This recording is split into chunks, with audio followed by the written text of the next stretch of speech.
সকাল থেকেই টুপটাপ টুপটাপ করে বৃষ্টি তো পড়েই যাচ্ছে, তো সেভাবেই আমি বৃষ্টি দিয়েই আমি ভিডিওটা শুরু করলাম।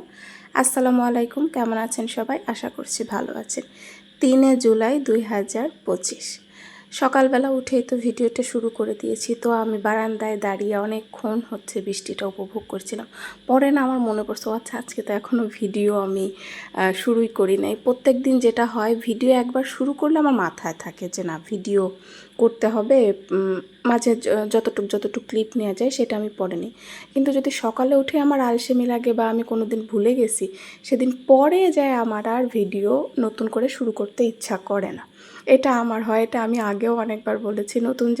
আমার থেকে নতুন যারা কাজ করছেন তাদের বলবো এই পদ্ধতিটা ফলো করতে পারেন, যে ডেইলি ব্লগ করতে চান অনেকেই। আমি অনেক জায়গায় অনেকের কমেন্ট করা দেখতেছি, ডেইলি ব্লগ করতে চাই বাট কীভাবে কী করব, আমি তো ঘরেই থাকি, কি আর ভিডিও করব। এটা আমিও মনে করতাম, কিন্তু ঘরে থেকেও অনেক কিছুই দেখানোর আছে।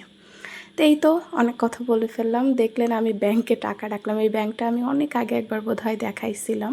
তো অনেক দিন ব্যাংকে টাকা রাখা হয় না, তো অল্প কিছু টাকা রেখে দিলাম। পরে ছাদে চলে আসছি, আমি একটু ছাদে সব দেখতেছিলাম, দেখলাম একটা নয়নতারা ফুল পড়ে আছে, সেটা আবার তুলে নিয়ে একটু ক্লিপ নিলাম।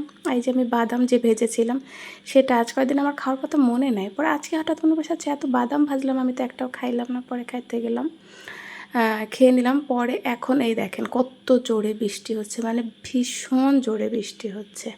তো আমি আবার এসেছি বারান্দার দরজা খুলে একটু দাঁড়ায় দেখতেছিলাম বারান্দা। আমার মনে হয় সত্যি যায় ভিজি, বাট ভিজতে দেয় না। এখন যাই হোক, তো দুপুরের খাবার টাইম চলে এসেছে।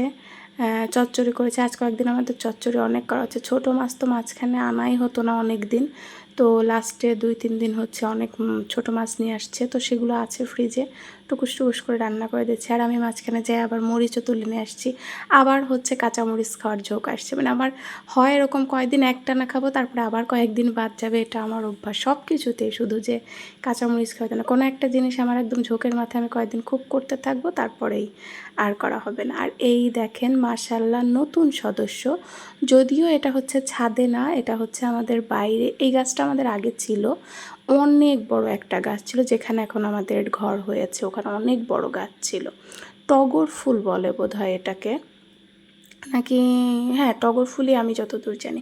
আর এই যে আমি আজকে আর পড়াইতে যাইনি, আজকে আমি গেছি আমার বান্ধবী বলেন, খালা বলেন, সবই বলেন, তার একটি কিউট মাশাআল্লাহ বেবি হয়েছে, তাকে দেখতে। আমি আসলে সময় সুযোগ ঠিক মতন করে উঠতে পারছিলাম না, অসুস্থ ছিলাম, তারপরে সব মিলে তো সে আমার জন্য নাস্তা রেডি করেছে। তো আমি একটু খাচ্ছিলাম, বাবুকে কোলে নিয়েছিলাম একটু কিছুক্ষণ। মাশাআল্লাহ বলতে বলবে না, হ্যাঁ যদিও আমি মুখটা দেখাইনি, তারপর একটু মাশাআল্লাহ বলে দেবেন। হ্যাঁ কিউট একটা বেবি, তার মাটাও কিউট, সেও কিউট।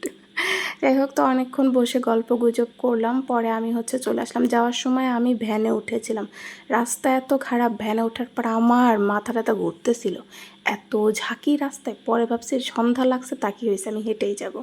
আর এই যে আমি ছোট্ট একটা জিনিস কিনেছি আমার জন্য, ফ্রেন্ডের জন্য একটা নিছিলাম, তো ওকে একটা দিছি, আমি একটা নিছি। আমার খুব কিউট লাগছে। দোকানে গিয়ে আমি ও নতুন বাসা নিয়েছে, ওখানের জন্য একটা জিনিস কিনতে গিয়ে আমার এটা খুব কিউট লাগছে, তো নিয়ে আসছি দুজনের জন্য। এই দুটো, ওকে একটা দিয়ে আসছি, একটা আমি নিয়ে আসছি। আমার খুবই ভালো লাগছে। জানাবেন তো পেন্ডেন্টটা কেমন হয়েছে।